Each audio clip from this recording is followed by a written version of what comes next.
Hi guys! Welcome to my vlog. So, ito na yung inaabangan kong pangalawang parcel na in-order ko. Kanina dumating na yung mga plastic ko for packaging. Yung mga ito, yan. Yung non-adhesive. At saka, yung may adhesive. Yung may pangdikit. Tapos, ito na yung parcel. Ano to eh? Yung puncher. Ano na natin? Buksan.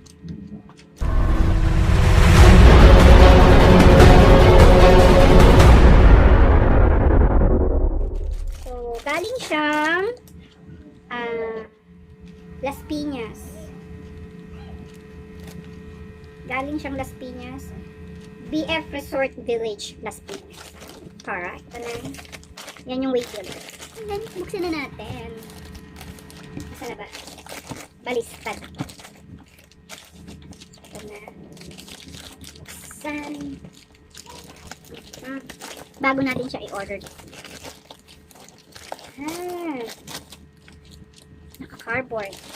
So, let's throw this away. Ito naman naka-cardboard siya.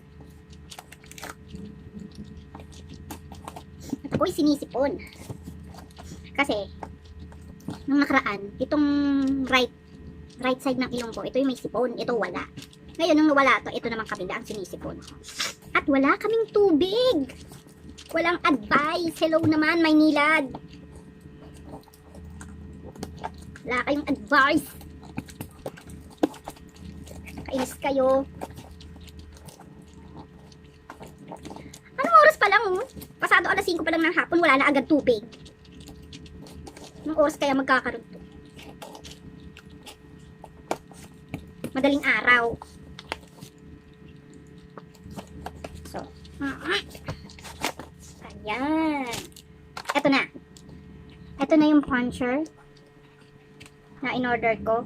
1.5 inches. So, kailangan natin itong matesting. Okay.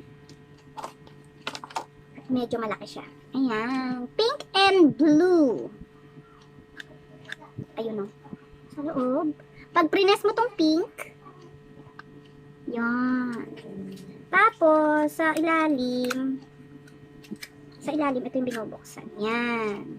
Kung gaano kalaki to, ito yung magagawang circle. Yan. Ito yan. Yan. So, magulo. Ayan. So, susubukan natin. Ito. Craft paper. Okay.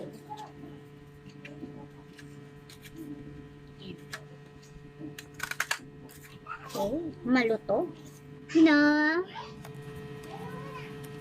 Maganda siya. So, hindi ko na kinakailangang mag-pattern at saka mag-gunting.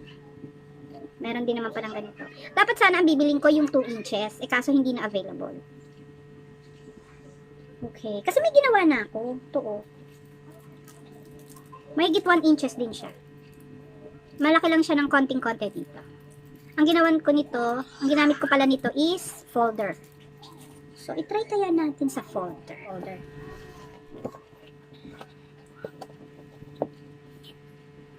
Sarado na ito. Wala akong konti ha. Pasensya na kayo, magulo. Magulo yung camera. Yan ah. Oops.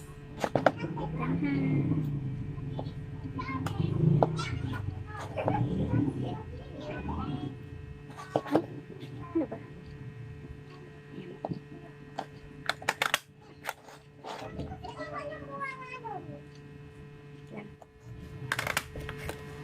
Ay.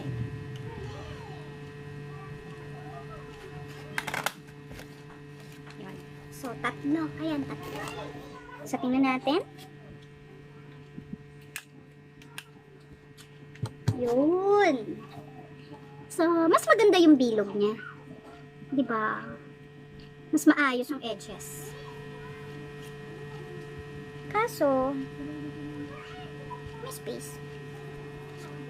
Ito. Laki-laki yung space. Okay lang. Hindi ko pa siguro gamay. So, So, yun lang. Siguro pag nag-available na rin siya, yung 2 inches nito, bibiling ko rin. Ano to eh? 270. 270 siya. Pero sa iba, Diyos ko, ang mahal-mahal. Nasa ano to? Yung iba nasa 300 plus, 400. Nalala ko yung in-order kong panlinis dun sa thermal printer ko. Yung cleaning pen para sa thermal printer. Meron sana, kaya lang nasa overseas order. Mainland China. Ah, hindi. Sorry, not mainland China. Indonesia, Germany. Grabe. Nasa 500 to 600 plus. Ang isa. Grabe naman. Ano siya, dito sa Pilipinas. Pero kung sa Indonesia, sa Germany, Germany, nasa ano lang siya, 179. Baka siguro inano na yung shipping fee. Pero ang mahal naman. Sobra namang mahal. Doble sa presyo ng ano. So, ayun. Ayos na. So, meron pa akong inaabangan na dalawa pang journal. Bali, 3 pala yun. Tatlong item sa isang shop lang. Tapos yun nga, yung thermal cleaning pen. Yun. So, kapag nagkapera uli, bibiling ko yung 2 inches nito. So, yun lang.